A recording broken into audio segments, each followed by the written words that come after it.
by a gay marriage? Yeah, that's the wrong question. The question is not how.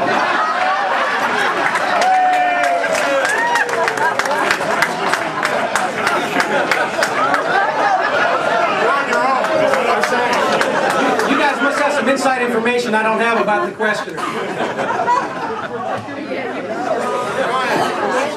The question, it's a wrong-sided question. The question is not how someone's gay marriage is going to affect my career. That's a very selfish question. The question is how is gay marriage and all of society going to affect all of society in its view of marriage? If you look in the Scandinavian countries, where gay marriage and civil unions and all these alternative relationships are flourishing, the rates of cohabitation are skyrocketing. People are opting not to get married. The idea of marriage, when little girls and little boys grow up and they think about themselves into the future, they now think, well, maybe I don't get married. Maybe I'll just have a civil union instead, or maybe I'll just not get married. And they see alternative relationships. And so it dilutes the purpose. Excuse me, if I could have your respect, please. I'm not seeing you all interrupting Miss Ira. Thanks. So the concept of marriage is diluted within the culture when you have these alternative arrangements. And you have to understand, this is not the end game. There are many people that want to bring their aberrant forms of marriage to the table. And once you open the door, there's really no end to it, to why we should deny other forms of relationship. And again, if marriage means anything, then marriage means nothing. Brian.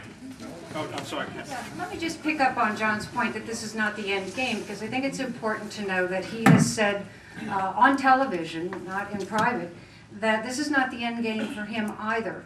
That his next proposal, assuming Amendment 2 passes, will be to make it more difficult to get divorced. So there is a broader agenda that his organization has and that he has. And that, to me, is not a reason to defeat Amendment 2, but to say that his motivation in putting Amendment 2 forward and trying to portray it as if it is only a ban on lesbian and gay marriage is to me suspect. Brian.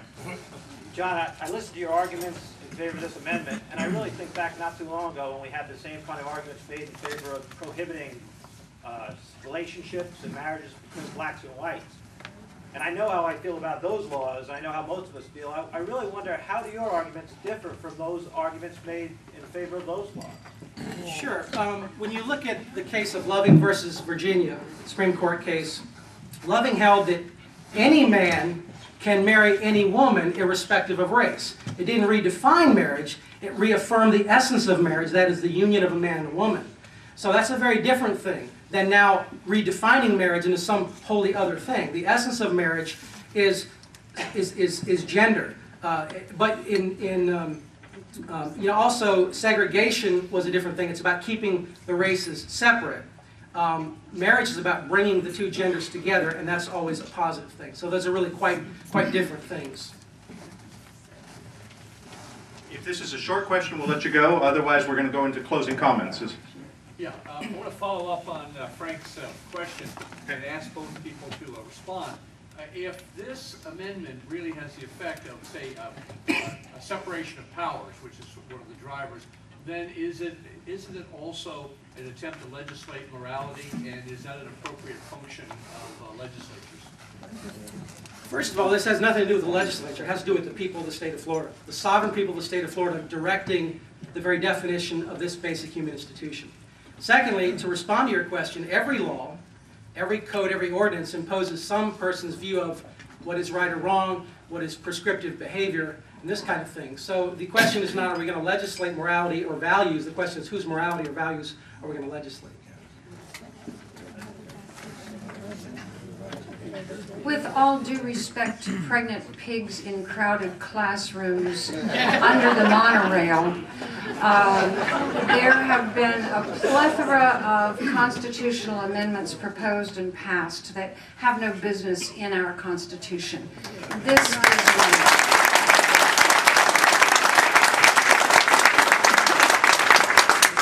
Governor Christ has said he's a live and let live kind of guy and prohibited the state party from putting more money on the side of the proponents when they were gathering signatures.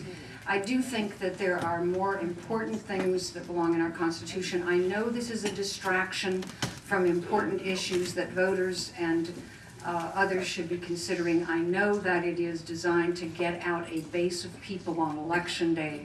I think we're going to defeat this proposal. It now takes 40% plus 1 to defeat it. It takes 60% plus 1 to pass it. And I hope we'll use it as an opportunity to say at the national level, no, we're not going to have any more of this divisive politics.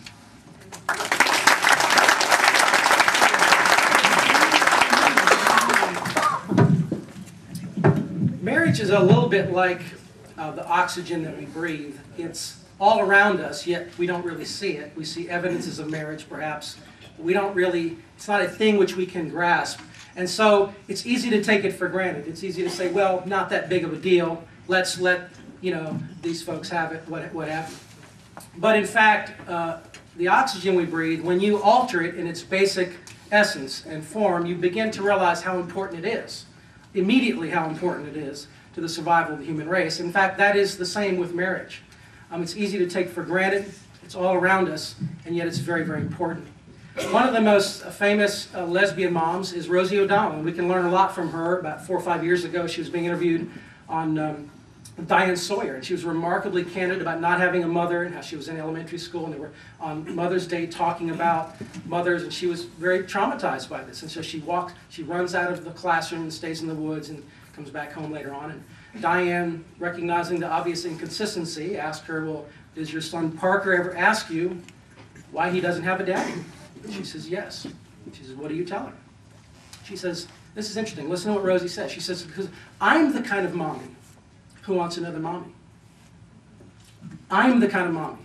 The emphasis is not on what's best for Parker, it's on what's best for Rosie, and that's precisely what this issue does. It elevates adult desires over what's best for children. And as long as radical autonomy is the highest value in our society, there can be no common good.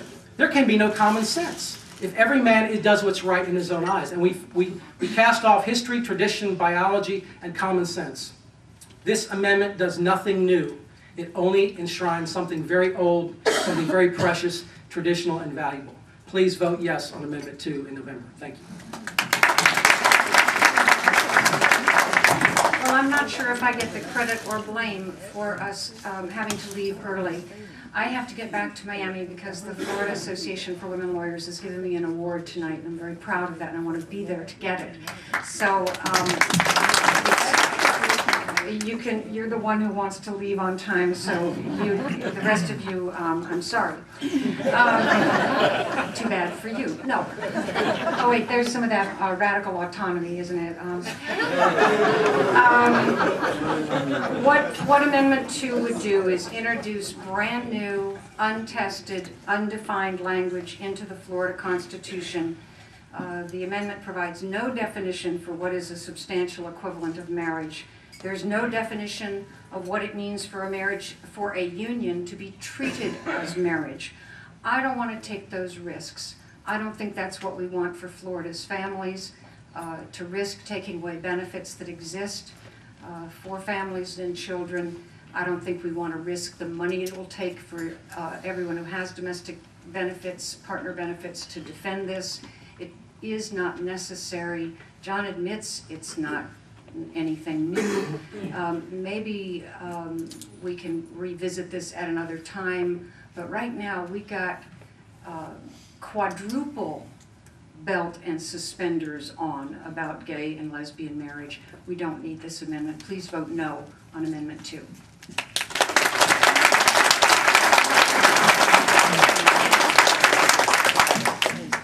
Promised John for him to be here, he'd have the last word, so he gets 20 more seconds.